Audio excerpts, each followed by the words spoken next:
আসসালামু আলাইকুম। নরসিংদী থেকে এক ভাই এই ফোনটি আমাকে পাঠিয়েছে ডেড অবস্থায়, স্যামসাংয়ের A12 মডেল।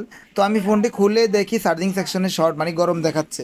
তো আমি ওই সেকশনে 100% কনফার্ম হওয়ার জন্য আমি অন্য অন্য সেকশনে দুয়া দিয়ে নিচ্ছি, প্লাস চার্জিং সেকশনেও দুয়া দিয়ে নিয়েছি যে আসলে চার্জিং আইসি সমস্যা নাকি কোনো ক্যাপাসিটার শর্ট। তো দেখতে পাচ্ছেন এখানে আইসিটাই শর্ট দেখাচ্ছে, শুধুমাত্র চার্জিং আইসিটাই শর্ট দেখাচ্ছে, আর অন্য অন্য সেকশনে শর্ট নাই। তো আমি আবারও দুয়া দিয়ে কনফার্ম হয়ে নিচ্ছি, হ্যাঁ চার্জিং আইসি শর্ট। তো আমি আইসিটা এখন খুললে চেঞ্জ করে দিয়ে দেখবো আসলে আমার কাজ হয় কি। তো আমার কাছে সেম একটা ডেড মাদারবোর্ড ছিল, ওই মোবাইল থেকে আমি অন্য একটা আইসি খুলে রিবল করে লাগিয়ে দেখলাম। তো এইবার লাগানোর পরে আমার কাজ কিন্তু কমপ্লিট হয় নাই, অন্য সেকশনে আমার শর্ট দেখিয়েছে।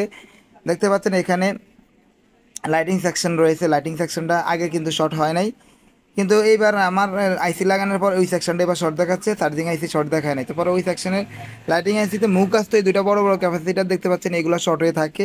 মূলত এই বারোতে ম্যাক্সিমাম ফোনে এই লাইটিং আইসির ক্যাপাসিটিগুলো শর্ট থাকে, আর এগুলির কারণে মোবাইলে চার্জ থাকে না, এগুলির কারণে লাইটিং আসে না, এগুলির কারণে মোবাইল ডেড হয়ে যায়।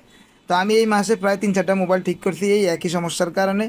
তো এই সমস্যার কারণেই চার্জিং আইসিটা সমস্যা হয়েছে। এখন আমার এই কাজটি কমপ্লিট হয়েছে। উনি আগামীকাল বিদেশে চলে যাবে, উনি ঢাকায় এসে এই ফোনটি আজকে ঠিক করে নিয়ে গেল। তো ওনার জন্য সবাই দোয়া করবেন, আর আমার ভিডিওটি ভালো লাগলে অবশ্যই শেয়ার দিয়ে দিবেন, আর আমার পেজটি ফলো করে দেবেন। প্রতিনিয়ত আমি এই ধরনের ভিডিও আমার পেজে দিয়ে থাকি।